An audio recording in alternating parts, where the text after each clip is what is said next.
आयताची लांबी 18 सेंटीमीटर व परिमिती 64 सेंटीमीटर असल्यास तर क्षेत्रफळ किती? आता परिमितीमधून आपल्याला काय करायचं आहे, इथं लांबी दिलेली 18, तर परिमितीमधून आपल्याला आणि या लांबीमधून काय काढायचं, रुंदी काढायचं, म्हणजे दुसरी बाजू काढायची.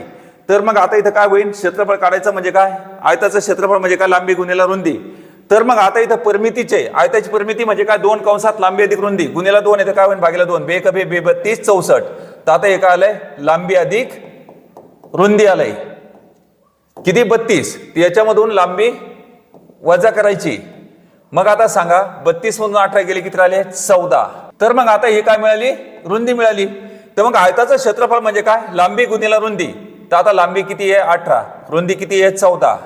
मग सांगा 18 चौक 72, 72 2 40 7, 18 1 18, 18 7 किती 25.